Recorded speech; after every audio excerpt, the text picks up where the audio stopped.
NEET exam में गड़बड़ी के आरोप के बीच स्टूडेंट संगठनों का शिक्षा मंत्रालय के बाहर प्रदर्शन जारी है। तस्वीर आपके सामने है।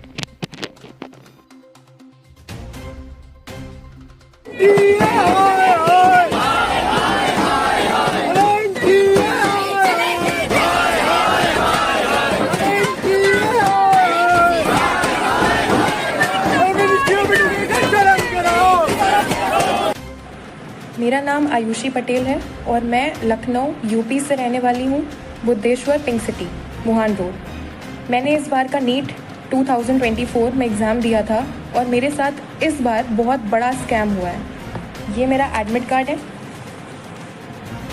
नीट का रिज़ल्ट जिस दिन आया 4 जून को, उस दिन मेरा रिज़ल्ट नहीं खुल रहा था। मेरे बार बार स्क्रीन पे दिखाया जा रहा था कि your result is not generated. तो मुझे लगा कि 23 लाख बच्चे हैं, हो सकता है कि ट्रैफिक लगा हो साइट पर, इसलिए मेरा रिज़ल्ट नहीं जनरेट हो रहा है। लेकिन उसके 1 घंटे बाद मेरे पास एनटीए की तरफ से ईमेल आता है कि your result can not be generated, क्योंकि मेरा रिज़ल्ट जनरेट नहीं हो सकता, क्योंकि उनको मेरी OMR टॉर्न और डैमेज्ड मिली है। इतना सुनने के बाद में मैं और मेरी फैमिली पूरा शॉक में चले गए। लेकिन मेरी मम्मी, उन्होंने मेरा बहुत सपोर्ट किया और मुझे डिप्रेशन में नहीं जाने दिया, क्योंकि इतना देखने के बाद कोई भी बच्चा अपना आपा खो देता है, उसको समझ में नहीं आता है कि उसको क्या करना है। सेम वैसे ही मेरे साथ हुआ। उन्होंने मुझे संभाला और तुरंत हम लोगों ने इस पर एक्शन लेने का सोचा। रात में मेरे मामा हाई कोर्ट में एडवोकेट हैं, रात में ही हम उनके घर गए और वहाँ से हमने एनटीए को उन्हीं के मेल पे दोबारा रिप्लाई मेल भेजा और हमने एक फैक्स फाइल करा कि अगर बच्चे का OMR फटा है तो आप उसको प्लीज़ फटा हुआ OMR ही, उसको कम से कम उसका OMR तो दिखाया जाए। तो ये तो हमारा सक्सेसफुली रजिस्टर हो गया और मुझे 24 आवर्स के अंदर मेरा OMR मुझे मिल गया, जो कि बिल्कुल टॉर्न कंडीशन में था। इस तरीके से एनटीए ने मेरे मेल पे ये मेरा OMR भेजा, बिल्कुल टॉर्न कंडीशन में। इसको बारकोड को उन्होंने फाड़, बिल्कुल ऐसा दिखाई दे रहा है जैसे जानबूझ के फाड़ा हुआ हो। ये फटा हुआ OMR मेरे स्क्रीन पे आया और ये मेल भेजा था, जिससे पता चल रहा है ये मेल आया था मेरे पास में। इसमें सारे बबल्स, जैसे कि आप देख सकते हैं, ये सारे बबल्स क्लियरली विजिबल हैं। अगर आप इस क्लियरली विजिबल हैं सारे बबल्स, एक एक बबल विजिबल है। इसको जब हमने मैनुअली चेक किया तो हमको पता चला कि 715 ही आ रहा है। मेरा नीट का स्कोर भी यही था जो मैंने एनटीए की फाइनल आंसर की से चेक किया था। मैंने किसी क्वेश्चन पे कोई चैलेंज नहीं किया, यही मेरा फाइनल स्कोर था। बबल दिखाई दे रहा है, एक एक साफ साफ पूरा बबल, इसको कोई भी चेक कर सकता है। तो नेक्स्ट डे इस चीज़ पे तुरंत एक्शन लेने के लिए हाई कोर्ट में हमने पिटीशन फाइल कर दी। ये पिटीशन के पेपर्स हैं। उसको तुरंत फाइल करने के बाद में अब ट्यूसडे को इसकी हियरिंग है।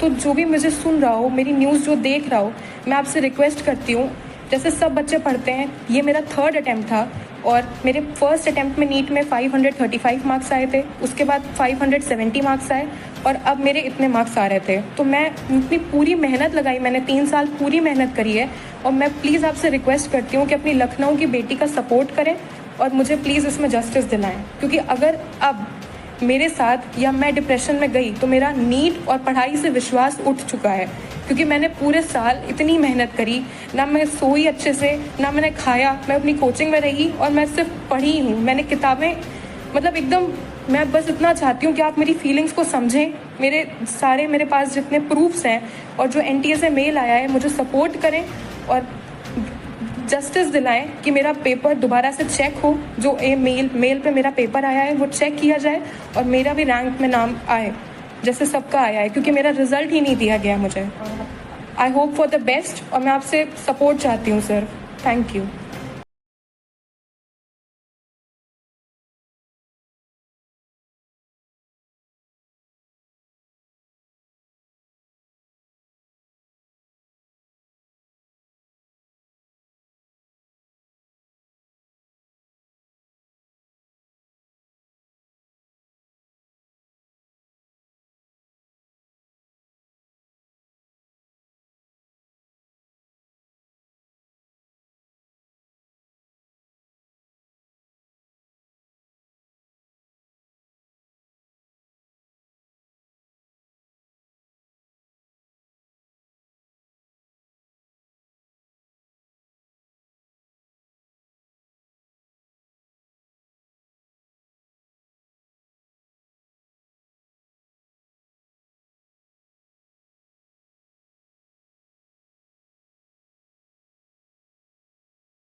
तो वही 3-3.5 हज़ार की कैपेसिटी का है।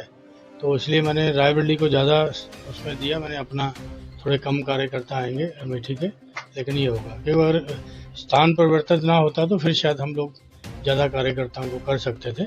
लेकिन इसके बाद फिर हम लोग विधानसभा और ब्लॉक स्तर तक भी अभी प्लान कर रहे हैं कि उस तरह के जो भी संगठन तय करेगा फिर उस रूप से भी होंगे। अगर देखा जाए तो अमेठी में आप जीते, जीत का जश्न था, लेकिन जो सरकार है वो नहीं बदल पाई।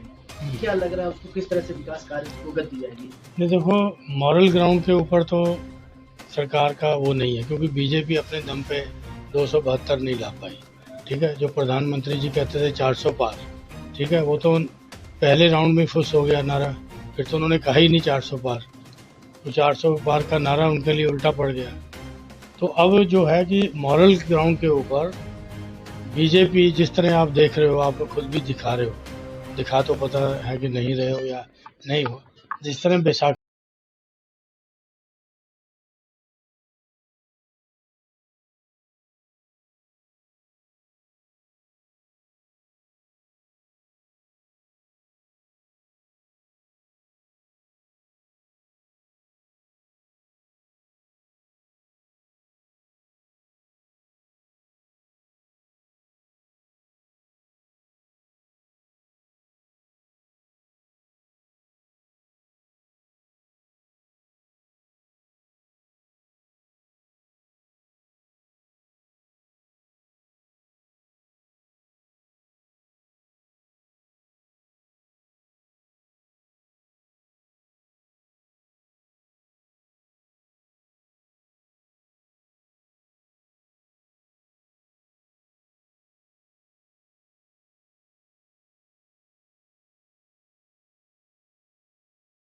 हम स्टेट्स में भी जाएंगे, स्टेट के भी हम अपनी कोशिश करेंगे कि जो विकास हो पाए, और फिर जहाँ पे हमारे जो अपने निजी रिसोर्सेज होंगे सांसद के नाते, राहुल जी के और मेरे, तो उनका भी उपयोग जनता की राय से करेंगे।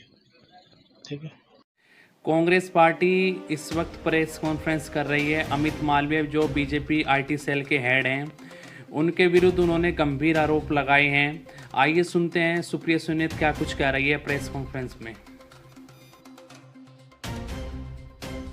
24 घंटे नहीं हुए हैं एनडी गठबंधन की सरकार बने, नरेंद्र मोदी को प्रधानमंत्री पद की शपथ लिए, और भारतीय जनता पार्टी के लोगों के काले कारनामों ने एक बार फिर सिर शर्म से झुका दिया है। और ये जो आरोप लग रहे हैं, ये हम नहीं लगा रहे हैं, ये बीजेपी के अंदर से, संघ के अंदर से उनके नेता, उनके कार्यकर्ता, उनके समर्थक लगा रहे हैं। अब जो आरोप सामने आया है उसमें बीजेपी के नेता और उनकी आईटी सेल, जिसको मैं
आज सवाल इस बात का है कि बीजेपी की आईटी सेल में कैसे लोग हैं भाई। एक ध्रुव सक्सेना था, आईएसआई की मुखबिरी करते हुए पकड़ा गया था, हिंदुस्तान में मुखबिरी करता था आईएसआई के लिए। ये किन दरिंदों से, किन लोगों से भरा हुआ है बीजेपी की फेक न्यूज फैक्ट्री, बीजेपी की आईटी सेल। और बीजेपी में कितने महिला विरोधी लोग हैं भाई। हाथरस से लेके लखीमपुर, लखीमपुर से लेके उन्नाव, उन्नाव से लेकर चाहे वो उत्तराखंड की अंकिता भंडारी हो, चाहे वो गुजरात की बेटी बिल्किस बानो हो, चाहे वो इस देश की सबसे होनहार खिलाड़ी बेटियां हो, हर बार आरोपी बीजेपी का नेता। कभी कुलदीप सेंगर, तो कभी चिन्मय आनंद, तो कभी ब्रजभूषण, तो कभी अंकिता भंडारी का हत्यारा जिसके पिता बीजेपी के नेता है। कैसे लोगों से बीजेपी भरी पड़ी है। और सवाल इस बात का है कि इतने गंभीर आरोप आपके बड़े पदाधिकारी के खिलाफ लगे, लेकिन एक शब्द नहीं बीजेपी की ओर से, कोई प्रतिक्रिया नहीं, कोई उस पर एक्शन लेने की बात नहीं। तो आज सवाल इस बात का है कि सुई टपक सन्नाटे का सच क्या है। किसको बचाया जा रहा है, क्यों बचाया जा रहा है, किसके कहने पर बचाया जा रहा है। अगर इतना बड़ा आरोप किसी बीजेपी के बड़े पदाधिकारी पर लगा है तो बीजेपी का नेतृत्व क्या कर रहा है। नरेंद्र मोदी किस मुंह से महिलाओं की संरक्षण की बात करते हैं जब वो संरक्षण हर बार आरोपी को देते हैं।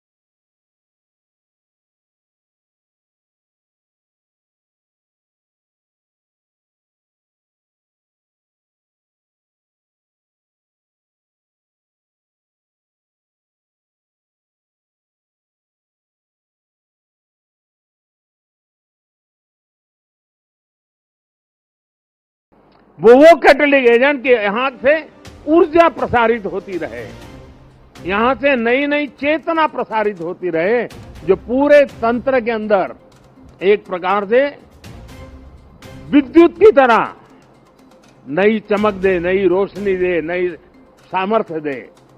और मेरी कोशिश रही है कि पीएमओ ये सेवा का अधिष्ठान होना चाहिए, पीएमओ ये पीपल्स पीएमओ होना चाहिए, ये मोदी पीएमओ नहीं हो सकता है। और इसलिए मेरे दिल दिमाग में सिवाय 140 करोड़ कोई नहीं, और मेरे लिए 140 करोड़ नागरिक नहीं है, मेरे लिए 140 करोड़ परमात्मा का रूप है। और जब मैं सरकार में बैठ करके कोई निर्णय करता हूं तो मैं सोच रहा हूं कि मैंने आज 140 करोड़ देशवासियों को इस रूप में मैंने पूजा की है और उनके चरणों में मैंने इस योजना के रूप में एक पुष्प चढ़ाया है। उस भाव से मैं काम करता हूं। सफल वो इंसान होता है जिसके भीतर का विद्यार्थी कभी मरता नहीं है। कई लोग मुझे इस चुनाव में भी और हमेशा, मैं पिछले 30 साल से ये सवाल सुन सुन के थक चुका हूं कि इतनी एनर्जी लाते कहां से हो, थकते क्यों नहीं हो, मुझे लोग पूछते रहते। लेकिन वो मेरे बॉडी को तराश रहे हैं, मेरी बॉडी में क्या खाता हूं, कितना सोता हूं, मैं योगा कितना करता हूं। अब वो गलत ट्रैक पर है, इसलिए मेरी एनर्जी का रहस्य उनको पता नहीं है। मेरी एनर्जी का रहस्य, मैं जीवन भर भीतर के विद्यार्थी को जिंदा रखता हूं। और जो व्यक्ति अपने भीतर विद्यार्थी को जिंदा रखता है वो कभी भी सामर्थ्यहीन नहीं होता है, शक्तिहीन नहीं होता है और आलसी नहीं होता है। वो हर बार ऊर्जा से भरा हुआ रहता है। सचिन पायलट ने मोदी सरकार के नई मंत्रिमंडल में राजस्थान के मंत्रियों पर तंज कसा। आइए सुनते हैं सचिन पायलट क्या कुछ कह रहे हैं।